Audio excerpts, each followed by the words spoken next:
ತಿರುಮಲ ವೆಂಕಟೇಶ್ವರ ಸ್ವಾಮಿ ದರ್ಶನ ಏನು advance booking ಇಲ್ದಿರಾ 2 ರೀತಿಯಲ್ಲಿ ಮಾಡಬಹುದು. ಒಂದನೇ ರೀತಿ ಏನಂದ್ರೆ SSD ಟೋಕನ್ಸ್, ಸರ್ವದರ್ಶನ್ ಟೋಕನ್ಸ್ ಅಂತ. ತಿರುಪತಿ ಅಂದ್ರೆ ಕೆಳಗಡೆ ಸಿಗೋ 3 ಪ್ಲೇಸ್ ಅಲ್ಲಿ ಫಸ್ಟ್ ಪ್ಲೇಸ್ ಬಂದು ವಿಷ್ಣು ನಿವಾಸಂ ಅಂತ, ಇದು ಡೈರೆಕ್ಟ್ ರೈಲ್ವೆ ಸ್ಟೇಷನ್ ಆಪೋಸಿಟ್ ಇರುತ್ತೆ. ಸೆಕೆಂಡ್ ಪ್ಲೇಸ್ ಬಂದು ಶ್ರೀನಿವಾಸಂ ಕಾಂಪ್ಲೆಕ್ಸ್ ಅಂತ, ಇದು exact Tirupati bus stand opposite ಇರುತ್ತೆ.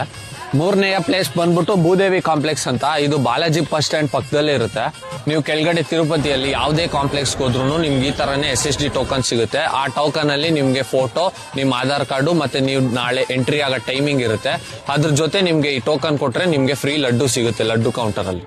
2ನೇ ರೀತಿ ಏನಂದ್ರೆ ಸರ್ವದರ್ಶನಂ ವಿತೌಟ್ ಟೋಕನ್ಸ್. ನೀವು ಡೈರೆಕ್ಟ್ ಆಗಿ ತಿರುಮಲಕ್ಕೆ ಬಂದು ಸರ್ವದರ್ಶನ್ ಲೈನ್ ಅಲ್ಲಿ without Aadhaar card, without token direct ಆಗಿ ದೇವರ ದರ್ಶನಕ್ಕೆ ಹೋಗ್ಬೋದು. ಇದು ನಿಮ್ಗೆ ಅಪ್ರಾಕ್ಸಿಮೇಟ್ಲಿ 10 to 12 ಅವರ್ಸ್ ಆಗುತ್ತೆ. ನೀವು ತಿರುಪತಿಗೆ ಯಾರ ಜೊತೆ ಹೋಗ್ಬೇಕು ಅನ್ಕೊಂತಾ ಇದ್ದೀರೋ ಅವ್ರನ್ನ ಟ್ಯಾಗ್ ಮಾಡಿ ಮತ್ತು ನಿಮ್ ಡೌಟ್ಸ್ ಅನ್ನು ಕಮೆಂಟ್ ಸೆಕ್ಷನ್ ನಲ್ಲಿ ತಿಳಿಸಿ. ಓಂ ನಮೋ ವೆಂಕಟೇಶಾಯ.